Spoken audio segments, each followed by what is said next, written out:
নমস্কার বন্ধুরা, আজ আমি কথা বলতে চলেছি আরাবল্লী পর্বত নিয়ে।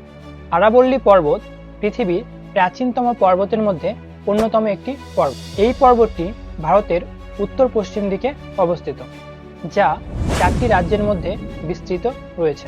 এই আরাবল্লী পর্বত গুজরাট থেকে শুরু করে রাজস্থান হয়ে হরিয়ানার মধ্যে দিয়ে দিল্লিতে গিয়ে শেষ হয়েছে। এই পর্বতের সর্বোচ্চ শৃঙ্গ গুরু শিখর, যেটি রাজস্থান রাজ্যে অবস্থিত।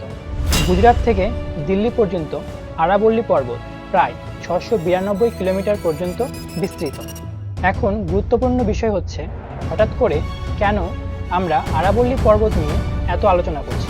আজ থেকে প্রায় 1 মাস আগে 20 নভেম্বর সুপ্রিম কোর্ট আরাবল্লী পর্বত নিয়ে এক রায় দেন।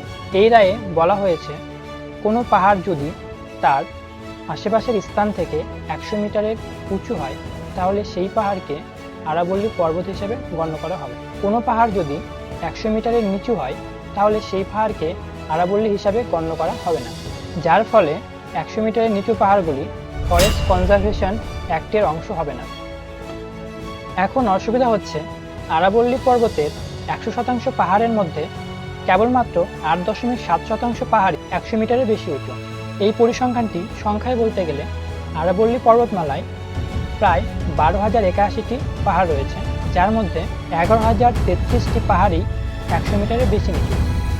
এর অর্থ হচ্ছে শুধুমাত্র 1,048টি পাহাড়ই 100 মিটারের বেশি উঁচু। এর ফলে আরাবল্লী পর্বতের প্রায় 90% পাহাড়ই ফরেস্ট কনজারভেশন অ্যাক্টের সুরক্ষায় থাকছে না, যার ফলে বিল্ডার এবং মাইনিং মাফিয়াদের জন্য এই পাহাড়গুলি খনন করার ক্ষেত্রে কোনো বাধা আর থাকছে না, যা আরাবল্লী পর্বত ধ্বংসের ক্ষেত্রে এক প্রথম পদক্ষেপ হয়ে উঠতে পারে।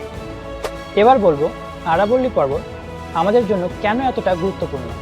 আরাবল্লী পর্বতকে আমরা উত্তর ভারতের রক্ষা কবচও বলতে পারি, কারণ এই আরাবল্লী পর্বতের জন্যই রাজস্থানের থর মরুভূমি বিস্তার করতে পারছে না। আরাবল্লী পর্বত থাকার জন্যই উত্তর ভারতে যে লু প্রবাহিত হয় তার উষ্ণতা অনেকটাই কম হয়। শুধু তাই নয়, আরাবল্লীকে দিল্লির ফুসফুসও বলা হয়। এই আরাবল্লী থাকার কারণেই দিল্লির দূষণ অনেকটা কম রয়েছে।